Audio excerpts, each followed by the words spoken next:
Huwag mawalan ng pag-asa. Kayang magdala ng Diyos ng liwanag kahit sa gitna ng kadiliman. Ito po ang salita ng Diyos, ang ating gabay. Ngayon po ay Tuesday, May 12, 2026, ng ika-6 na linggo ng Pasko ng Pagkabuhay. May mga panahon sa buhay at serbisyo na talagang mabigat. Sunod-sunod ang problema. Nakakapagod ang responsibilidad. Mataas ang pressure. May takot, uncertainty at pag-alala. At minsan, parang nakakulong ka na sa sitwasyon mo. May mga araw na tahimik mong nasasabi, pagod na ako, hindi ko na kaya.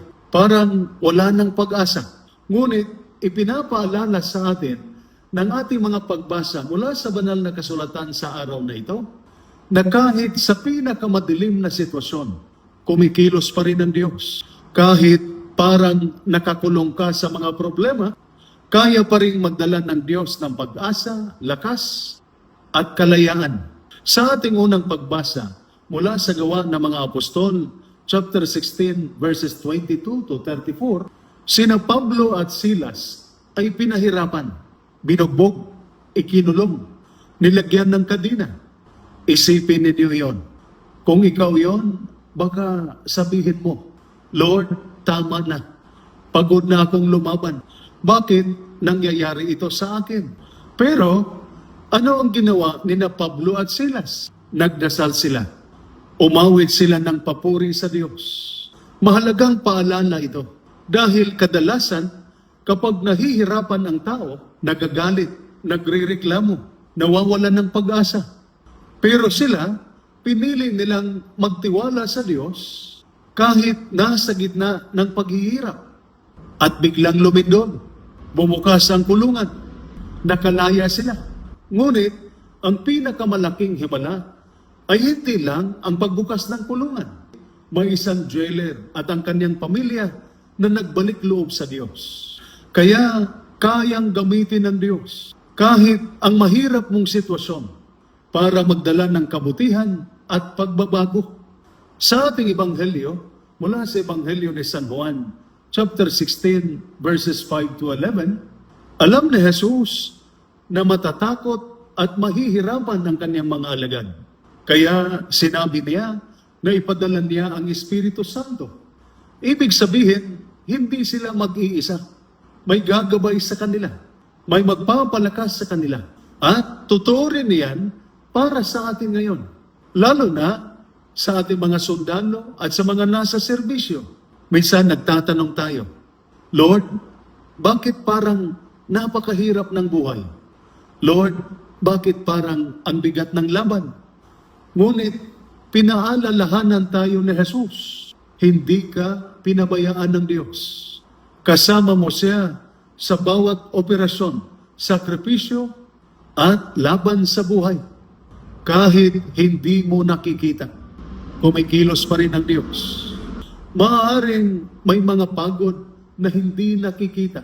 May mga laban na tahimik lang. May mga problemang dinadala. Kahit naka-duty ka pa rin. Minsan, pakiramdam mo, parang nakakulong ka sa responsibilidad.